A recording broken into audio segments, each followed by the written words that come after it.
दिल्ली में कल हुई मूसलाधार बारिश की वजह से मयूर विहार फेज 3 के इलाके में निर्माणाधीन नाले में गिरने से 3 साल के बच्चे और उसकी मां की मौत हो गई है।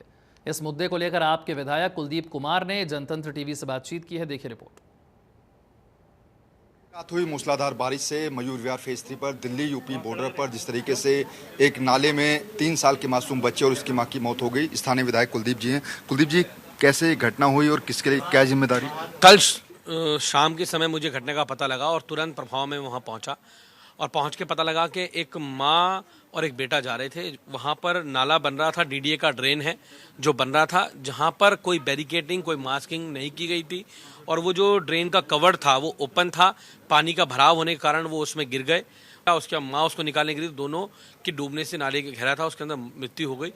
और मुझे आज जिस प्रकार से उनकी मृत्यु उसमें हुई है वो डीडीए का नाला है और ऐसे डीडीए के अफसरों के ऊपर जिनकी वजह से उन माँ बेटे की मृत्यु हुई है, ये कोई हादसा नहीं है, हत्या है और हत्या का मुकदमा ऐसे अधिकारियों पे दिल्ली के उपराज्यपाल महोदय, जिनके अंतर्गत दिल्ली का डीडीए का विभाग ये आता है, जिसके वो खुद उस मुखिया, उन तुरंत गाँव में उन अधिकारियों के ऊपर एक्शन लेना चाहिए और उनके ऊपर हत्या का मुकदमा दर्ज करना चाहिए ताकि उस परिवार को न्याय मिल सके। वहाँ के लोगों का ये भी कहना है कि कई घंटे तो इसी चीज़ में उलझ गए कि आखिर ये किसके हिस्से में आता है, इलाका दिल्ली में या फिर यूपी में।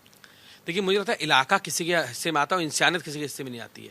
इंसानियत तो जो करता है उसी के हिस्से में आती है। तो इंसानियत का कोई बैरिकेडिंग नहीं है, कोई सीमा नहीं है। तो उन लोगों को इंसानियत के तौर पे, मानवता के तौर पे उन्हें सबसे पहले रेस्क्यू करके निकालना चाहिए था। लेकिन अगर उन्होंने इस चीज़ में समय बर्बाद किया तो मुझे लगता है चाहे वो यूपी के अधिकारी हों, पुलिस के, चाहे वो दिल्ली के अधिकारी हों, उन पर तुरंत प्रभाव में एक्शन लेकर उनको तुरंत प्रभाव में सस्पेंशन करना चाहिए ताकि आने वाले समय में कोई किसी की जान बचाने के लिए सोचे ना कि ये सीमा रेखा किसकी है। परिवार के लोगों से आपकी बातचीत हुई, क्या उनकी कुछ डिमांड? मैं रात को हॉस्पिटल के अंदर था, परिवार के लोगों से उनका बिल्कुल ये कहना था कि रेस्क्यू में बहुत देरी हुई है, अगर रेस्क्यू समय पर होता तो उनकी जान बच सकती थी। जब तक वो हॉस्पिटल लेके गए उससे पहले ही डेथ हो चुकी थी।